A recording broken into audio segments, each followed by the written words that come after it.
오늘도 하나님을 열애함으로 예배하시는 여러분들을 사랑하고 축복합니다.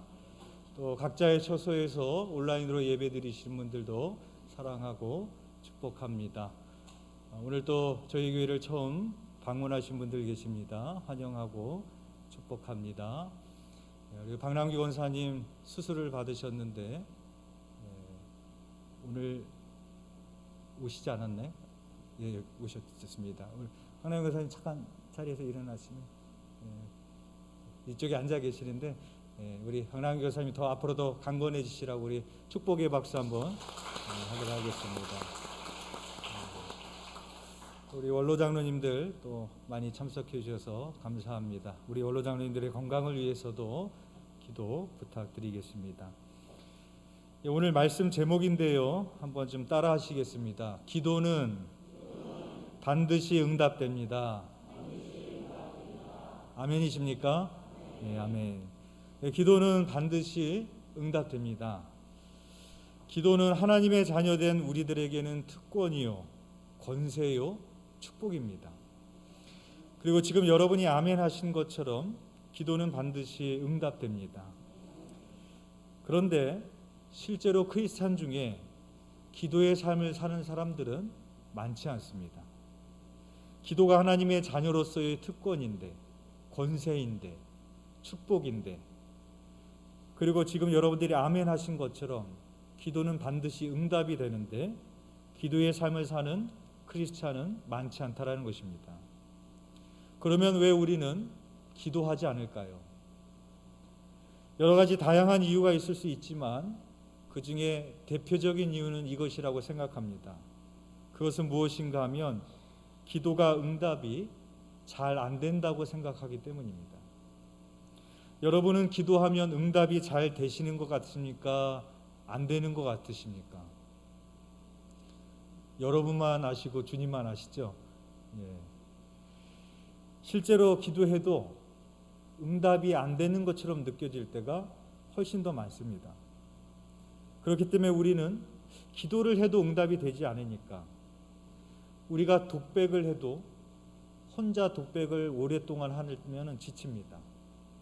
그러니까 그것이 소용없는 것처럼 느껴지게 되고 기도를 나도 모르게 멈추게 되고 영적인 우리의 호흡은 끊어지게 되는 것이죠. 그래서 오늘은 이 부분에 대해서 여러분의 궁금증을 좀 풀어드리고자 합니다. 먼저 기도가 반드시 응답되는 이유는 주님의 약속이기 때문에 그렇습니다. 오늘 본문 마태복음 7장 7절에서 주님이 이렇게 약속하셨습니다. 우리 7절 함께 봉독하겠습니다. 시작. 구하라 그리하면 너희에게 주실 것이요 찾으라 그리하면 찾아낼 것이요 문을 두드리라 그리하면 너희에게 열릴 것이니. 그러니까 기도의 응답은 주님께서 직접 하신 약속이기 때문에 기도는 반드시 응답됩니다. 그런데 우리의 기도의 현실은 좀 다르게 느껴지죠. 나는 하나님께 여러 번 구했지만 얻지 못하는 경우들이 너무 많기 때문에 도대체 뭐가 문제일까? 나의 믿음이 부족했나? 나의 정성이 부족했나? 여러 가지 질문이 생기게 됩니다. 기도에도 응답이 되지 않는 이유는 뭘까?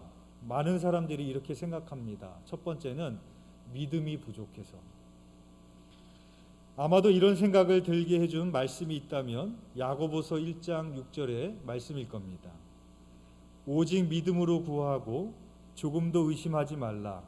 의심하는 자는 마치 바람에 밀려 요동하는 바다 물결 같으니 라고 말씀하고 있습니다. 그러니까 이 말씀에 보면 믿음의 반대말은 의심이 됩니다. 의심하지 말고 반드시 될 것이라고 확신하고 구하면 주시는데 우리는 기도하면서 의심했기 때문에 하나님께서 주시지 않는 것이라고 생각하는 경우입니다. 하지만 야고보서 1장 6절에서 말씀하신 믿음의 의미는 무엇일까? 이 의미를 정확히 알려면 앞뒤 문맥을 좀 살펴봐야 됩니다. 이 앞에서 어떤 말씀을 하셨는가 하면 고난을 당하고 시험을 당하는 자들에게 주시는 말씀이었습니다. 그래서 야고보서 1장 2절에서 3절에 보면 내 형제들아 너희가 여러 가지 시험을 당하거든 온전히 기쁘게 여기라. 왜냐하면 너희 믿음의 시련이 인내를 만들어내는 줄 너희가 알미라. 그러니까 이 말씀은 고난을 당한 사람에게 하고 있는 말씀인데, 그리고 나서 주님이 이렇게 말씀하시는 겁니다. 야고보서 1장 5절에 너희 중에 누구든지 지혜가 부족하거든 모든 사람에게 후히 주시고 꾸짖지 아니하신 하나님께 구하라. 그리하면 주시리라. 그러니까 이 말씀에도 오늘 본문과 동일하게 말하고 있죠. 하나님께 구하라. 그리하면 주시리라 라고 말하고 있는 겁니다. 지혜를 구할 때 조금도 의심하지 말고 믿음으로 구하면 주시겠다라고 말씀하는 겁니다. 그러면 여기서 믿으라는 말의 의미는 뭘까? 여기서 말하고 있는 믿음의 의미는 뭘까? 그 뒤에 나오는 말씀을 보면 알 수 있습니다. 야고보서 1장 17절 말씀에 온갖 좋은 은사와 온전한 선물이 다 위로부터 빛들의 아버지께로부터 내려오나니 그는 변함도 없으시고 회전하는 그림자도 없으시니라 라고 말하고 있습니다. 그러니까 모든 좋은 것들이, 온전한 선물이 하나님 아버지께로부터, 위로부터 오는데 그는 어떤 분이신가? 그는 변함이 없으시고 회전하는 그림자도 없으시니라고 말하고 있습니다. 마치 지구가 존재한 이래로 지금까지 단 한 번도 변함없이 1년에 한 번 태양의 주위를 돌고 있고 하루에 한 번 자전을 하고 있는 것처럼 하나님은 영원토록 변함이 없으신 분이라는 것입니다. 회전하는 그림자도 없느니라. 어떤 물체가 있으면 그림자가 있기 마련이지만 여기서 그림자라는 것은 어둠을 말합니다. 즉 하나님은 영원토록 변함이 없으신 분인데 하나님은 영원토록 어떤 분이신가? 하나님에게는 어둠이 없고 하나님은 선하신 분임을 말씀하고 있는 것입니다. 따라서 야고보서가 말하고 있는 믿음은 내가 구한 것은 반드시 될 것이라는 믿음을 의미하는 것이 아니라 고난과 환난 가운데서 지혜를 구하라고 하시는데 그때 조금도 의심하지 말아야 될 것은, 그때 믿어야 될 것은 하나님의 선하심을 조금도 의심하지 말고 믿으라는 겁니다. 그런데 이 말씀을 마치 우리가 내가 기도할 때 의심하지 않고 기도하면 하나님께서 그 믿음대로 구한 대로 주실 것이라고 생각을 하기가 쉽습니다. 그렇게 되면은 여기서 말하고 있는 믿음은 정신통일에 불과할 뿐입니다. 그러니까 기도하다가 의심하지 말고 기도하라고 그랬는데 내가 또 의심했네. 아이고 의심하지 말아야지. 이렇게 하라는 말씀이 아니라는 것이죠. 어떤 목사님이 태어난 지 8개월 만에 소아마비 장애인이 되었습니다. 태어난 지 8개월 만에 장애인이 됐으니까 거의 평생을 장애인으로 살게 된 경우입니다. 고등학교 1학년 때 교회를 나가게 되었고 고등학교 2학년 때 목사가 되겠다고 서원을 했습니다. 목사가 되겠다고 헌신하면서 시작했던 기도가 있었습니다. 하나님, 제 다리를 고쳐주십시오. 그러면 정말 좋은 목사가 되겠습니다. 제가 앞으로 주님을 위해서 헌신하며 살 텐데 장애를 가지고 있으면 주님의 일을 열심히 할 수 없지 않습니까? 그러니 하나님, 제 장애를 고쳐주십시오 라고 기도를 했습니다. 이것은 정욕으로 구했던 기도도 아니었고 좋은 의도를 가지고 했던 기도였습니다. 4년 동안 하루도 빠짐없이 이 기도를 했습니다. 그렇게 4년 동안 기도를 하다가 미국으로 이민을 가게 되었고 대학교 2학년 때 한 교회, 미국 교회 앞을 지나가다가 그 교회에서 저녁에 신유 집회를 연다라는 광고를 보게 되었습니다. 이분이 그 기도에 참석을 하게 되었습니다. 그 교회 담임 목사님이 아프신 분들을 앞으로 나오라고 그래서 한 사람 한 사람씩 머리에 손을 얹고 땀을 흘리도록 간절히 기도를 해주었고 이분도 그 목사님의 기도를 받았습니다. 그리고 그날 저녁 목사님의 설교를 듣는데 설교의 내용은 이것이었습니다. 믿음으로 기도하면 무슨 병이든지 다 낫는다 라는 제목의 설교를 하시는 겁니다. 근데 이 설교를 듣는 이분이 믿음으로 기도하면 무슨 병이든지 다 낫는다고, 이것이 용납이 되지가 않는 겁니다.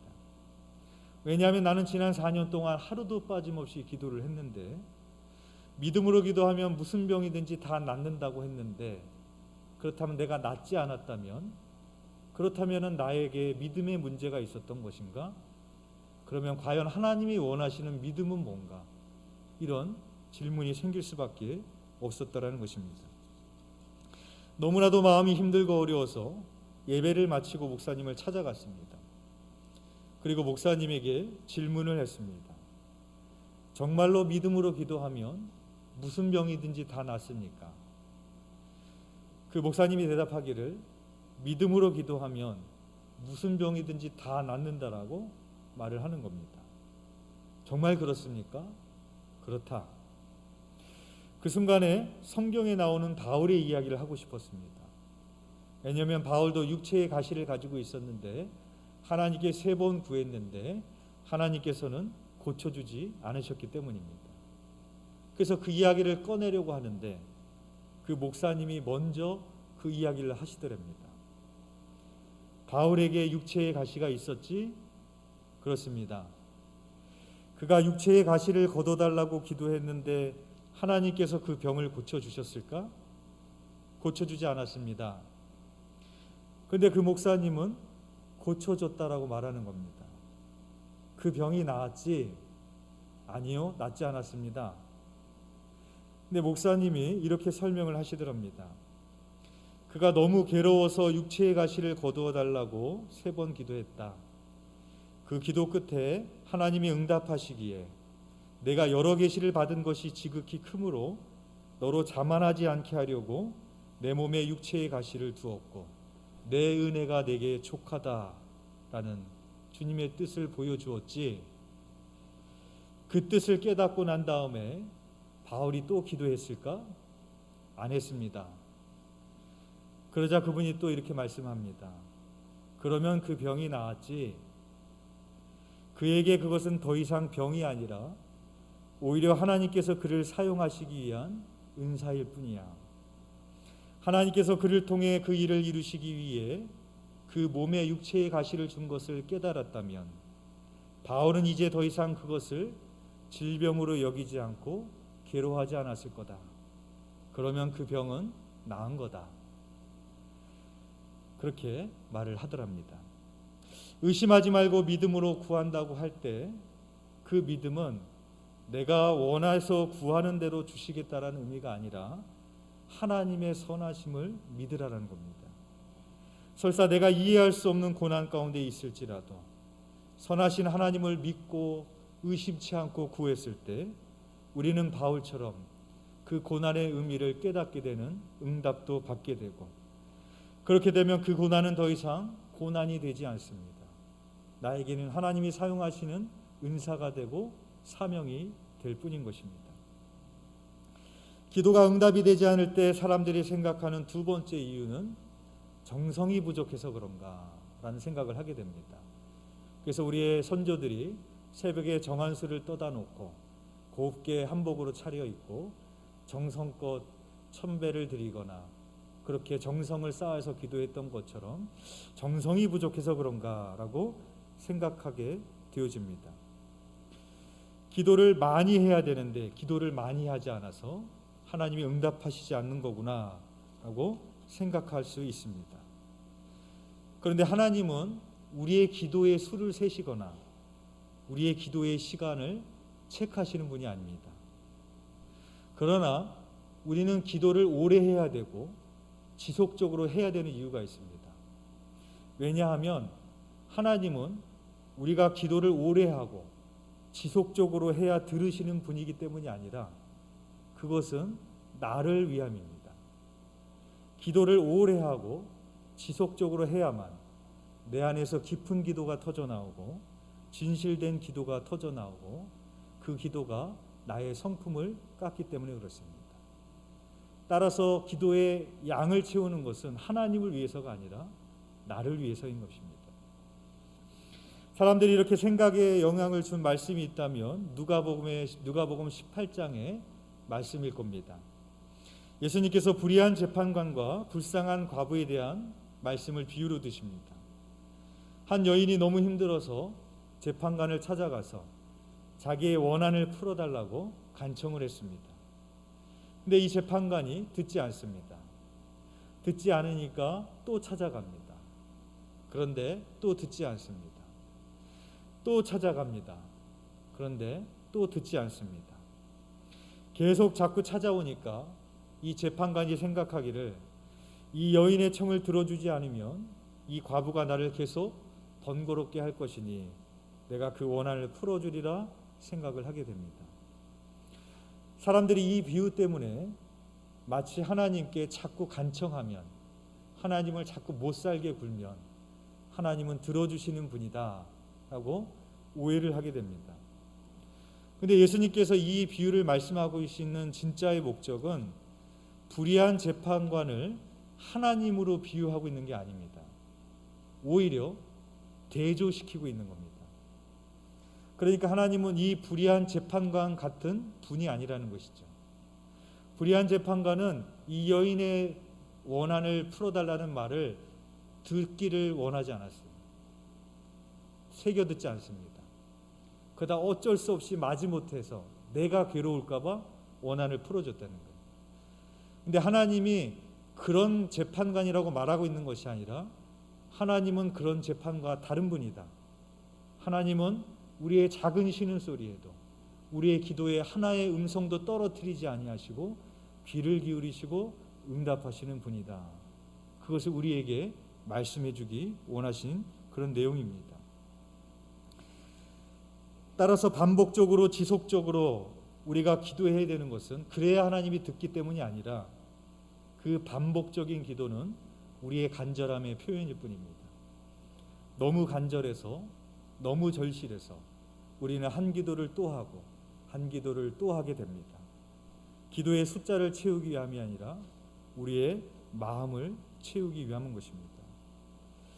기도가 응답되지 않는다고 생각하는 이유 세 번째는 당장 내 눈앞에 열매가 보이지 않기 때문입니다. 사과가 열매로서 상품적인 가치를 가지려면 적어도 5년 이상이 돼야 된다고 합니다. 인삼은 상품적인 가치를 가지려면 6년은 있어야 되고 산삼은 50년 정도는 돼야 된다고 합니다. 만약에 내가 지금 먹고 싶다고 1년도 되지 않아서 그것을 열매를 따버리면 어떻게 되겠습니까? 그 열매는 상품적 가치가 없게 됩니다. 열매는 빨리 거두는 것이 아니라 때에 맞게 거둬야 되는 겁니다. 기도의 응답도 마찬가지입니다. 기도의 응답은 하나님의 때를 기다려야 됩니다. 하나님께서 도우시는 때가 가장 좋은 때이기 때문에 그렇습니다. 하나님께서 아브라함에게 이삭을 주시겠다라고, 하나님께서 너희를 큰 민족을 이루겠다라고 약속했지만 25년 동안 아들 하나 주시지 않았습니다. 아브라함은 그 기도의 응답을 받는데 25년이 걸립니다. 하나님께서 모세를 바로 쓰지 않습니다. 40년을 기다리게 합니다. 요셉이 보디발의 감옥에 들어갔을 때 술 맡은 관원장의 꿈을 해석해 주었고 전직이 회복되면 나를 기억해 달라고 부탁을 했습니다. 그리고 술 맡은 관원장이 자기의 전직이 회복되었지만 그 일을 까맣게 잊고 있었습니다. 우연이었을까요? 그러다가 바로가 꿈을 꿨는데 그 꿈을 해석해 줄 수 있는 사람들이 아무도 없었을 때 비로소 그때 술 맡은 관원장이 요셉을 기억하게 됩니다. 그때가 하나님의 가장 정확한 때였기 때문에 있습니다. 그 하나님의 때가 가장 정확하기 때문에 하나님은 하나님의 때에 응답하시는 분입니다. 조지 뮬러가 2만 번의 기도의 응답을 받았다, 5만 번의 기도의 응답을 받았다라고 얘기하잖아요. 그런데 그 기도의 응답에 그의 고백은 나는 모든 기도가 응답받았다라는 거예요. 그런데 그 2만 번의 응답, 5만 번의 응답은 10년 만에 받은 것도 있고 30년에 받은 것도 있고 죽기 전에 받은 것도 있습니다. 그렇기 때문에 하나님의 때를 기다릴 수 있다면 응답받지 못할 기도가 없는 것입니다.